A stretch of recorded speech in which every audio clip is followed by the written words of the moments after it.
Oi meus amores, tudo bem com vocês? Bom, o vídeo de hoje vai ser mais um Story Vlog aqui no canal. Dessa vez vou estar novamente estudando pra minha prova. Amanhã eu tenho prova de História, então vou aproveitar pra fazer algumas questões, alguns resumos hoje. E é isso, gente. Espero muito que vocês gostem e vamos começar o vídeo.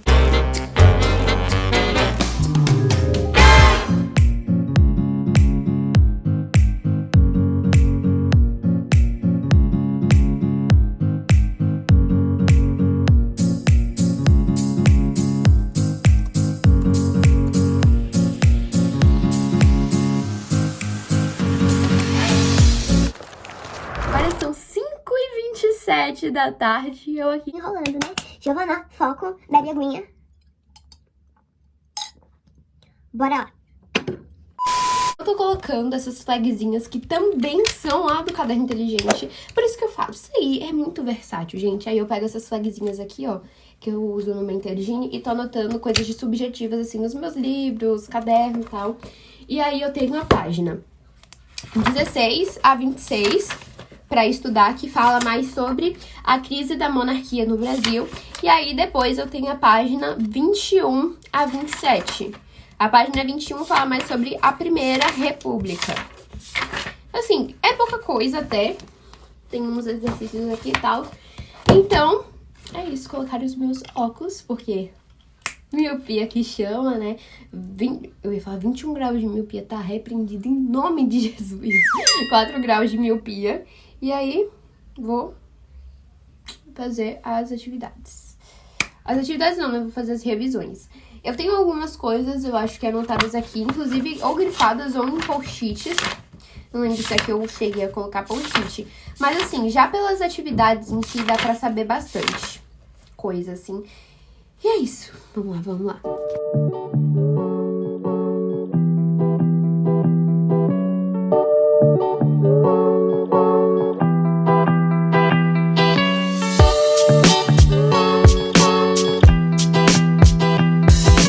República, ela é considerada oligárquica e não democrática. Eu acho que era por conta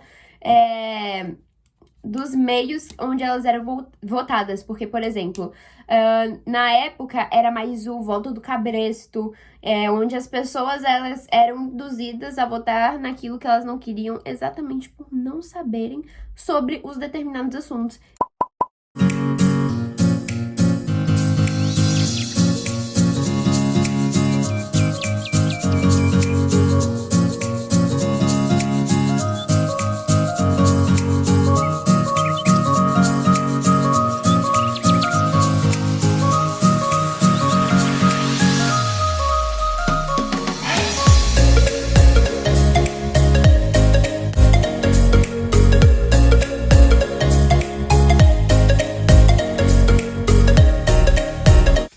Bom, gente, fiz essa fichinha aqui, onde tem alguns conceitos básicos da primeira parte, ou seja, a República em construção.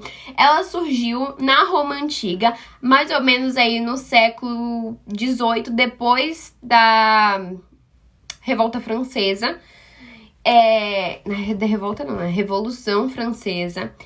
E ela foi associada ao conceito de liberdade e democracia. Um pouco depois, ela acabou sendo associada ao conceito de direitos civis. E aí, no Brasil, quando ela chegou, ela acabou sendo como principal foco, assim, para as pequenas elites.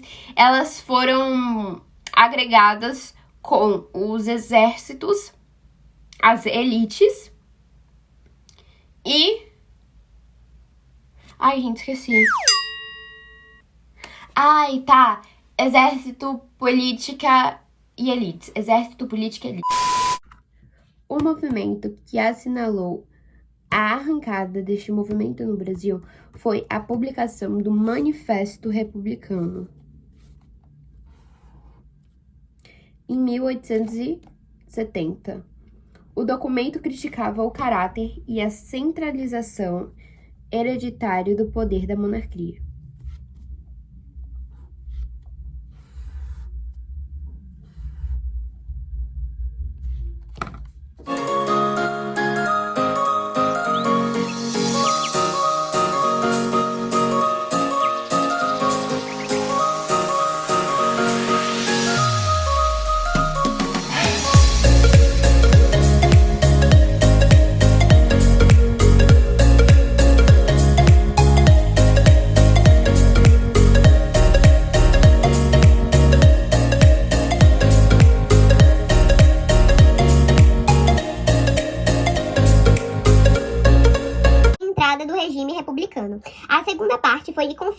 igreja. Teve uma época onde os letrados, que tinham um pensamento assim, inspirado com bases iluministas, achavam errado a igreja interferir no processo de políticas, assim, dos locais. Então eles não achavam certo a igreja ter que interferir nisso.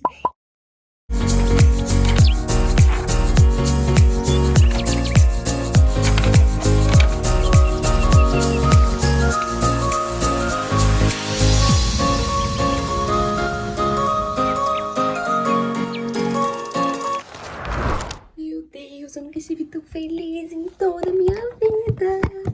Ai, de colocar até um aqui, ó. Fiz a fichinha, né? No caso, crise da monarquia no Brasil. Essa é a primeira parte. Aí eu coloquei no Brasil. Depois fiz no Manifesto Republicano. Depois dos conflitos com a igreja. Consegui responder a fichinha, que eu fiz as questões. Então, resumindo, gente, era realmente o que eu tinha falado, só que com uma diferença, que no caso foi o fim do apoio das elites agrárias. Não foi o que eu tinha falado antes, não. São as elites agrárias mesmo. E o 2 foi realmente porque a república oligárquica e não democrática, porque os votos, eles eram comandados pelos coronéis. Ao invés das pessoas em si, né, estarem lá debatendo, discutindo e tal, eles não faziam isso. Eles não tinham muito estudo, eles eram pelo voto do cabresto mesmo. E a maioria das pessoas, na real, eles não queriam votar, eles só eram obrigados mesmo. Na verdade, não, eles não eram obrigados. Antigamente não era obrigatório a votação. Eles não precisavam votar. Hoje em dia que se tornou algo obrigatório, porque antigamente as pessoas, elas literalmente, a maioria delas, elas não votavam por livre e espontânea vontade, assim, sabe? E aí foi criada a obrigatoriedade da votação. E outro ponto também é que antigamente as mulheres, elas não podiam votar e os analfabetos também não podiam. E eu acho que quem mais não podia mesmo? Analfabetos, mendigos e mulheres. Eram só esses 3 aí que não podiam votar. De resto, podia. O que mudou de hoje em dia é que todas as pessoas, elas têm que votar, elas têm que tirar o título de eleitor. E também que elas não são mais obrigadas a votar em um partido que elas não querem. Elas só vão lá e escolhem o partido que ela prefere, que ela se sente mais confortável, que vai de acordo aos interesses educacionais, saúde, públicos, assim, do Brasil. Digo no Brasil, né? Porque eu moro no Brasil, ainda não moro nos Estados Unidos. Quem sabe um dia. Brincadeira, gente. Mas é basicamente isso que fala mais aqui. A República do Café com Leite. Que eu tenho que estudar mais, inclusive. Eu vou até marcar um ponto aqui, ó. Estudar. E eu vou fazer o que agora? Pegar e eu vou pesquisar este conceito que eu acabei de falar pra estudar mais. Agora. Eu vou ver se eu vejo videoaula ou se eu prefiro ver só pelas coisas do Google mesmo. Então, deixa eu digitar aqui. Com o meu óculos, obviamente. E agora, gente, por incrível que pareça, já são 18h28, então foi, tipo assim, bem rapidinho.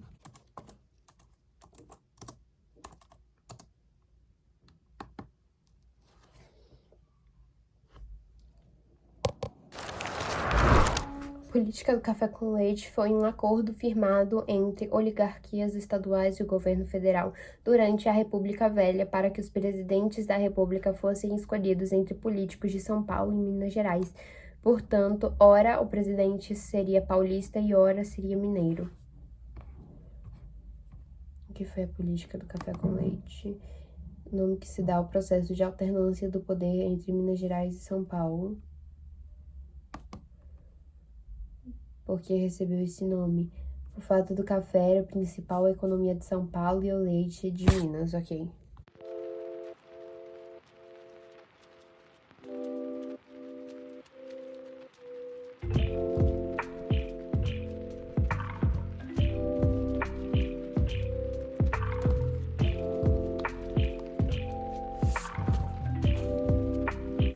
Bom, Bom, gente, pesquisei aqui sobre a política do café com leite e basicamente é a aliança entre São Paulo e Minas Gerais, o que significa a alternância entre essas duas principais fontes de renda da época, no caso o café e o leite, que eram os produtos principais da economia na época de São Paulo e Minas Gerais.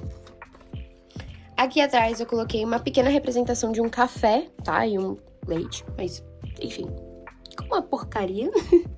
E terminou com 1800, na Revolução de 1930, que destruiu as instituições da República Velha. E Washington Luiz também acabou com a aliança entre Minas Gerais e São Paulo. E aí eu coloquei aqui uma partezinha sobre o clientelismo, que no caso é a troca de proteção por votos.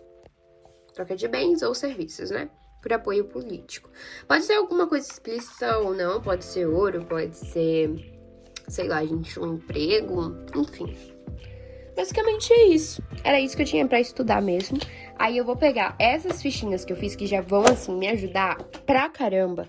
E eu vou ir revisando elas agora, né? Vou ir vendo, lendo elas novamente, pra poder estudar pra prova. Final das contas, nem precisei usar o caderno, porque essas fichas já ajudam bastante. Então aqui, ó, como eu já mostrei pra vocês, Manifesto Republicano, Café com Leite, o fim, e aqui as questões que eu falei de início de capítulo. E aí depois eu vou colocá-las no meu caderno pra eu poder ir revisando amanhã, sabe? E basicamente é isso. E pra finalizar, como falei com vocês, o horário, eu terminei agora, 6h47, no caso eu não terminei 100%, né? Porque, como falei, eu vou continuar revisando as minhas fichas, vou continuar revendo elas, mas de anotações mesmo foi só isso. E aí, na verdade, eu vou deixar esse livro aqui, porque eu tenho aula amanhã de história, né? Aí, colocar este. Acho que amanhã eu tenho português, história, biologia. Eu vou dar uma olhada lá no meu horário de aulas, mas, basicamente, eu vou arrumar tudo aqui. Enfim, né? 2 livros. Vou colocar o meu A5, que tem o meu horário de aulas. Também do Caderno Inteligente. Deixa eu arrumar aqui o elástico, peraí. Ai, gente, por falar em elástico, olha que coisa mais linda que eu tenho no meu A5. Tenho aqui, ó, os like e o Gil do CI. Aí fica lindo, dá pra você formar palavras, frases, o que você quiser com esses likes, é incrível. Eu vou colocar também essas fichinhas, né? Eu ia colocar elas no... Dá pra ver aí? Acho que dá, né? Eu ia colocar elas no caderno, mas eu vou levar elas assim mesmo. Então, resumindo, é assim que fica a minha mochila. Cadernos. Ali atrás eu deixo meus livros. Olha o pezinho dela.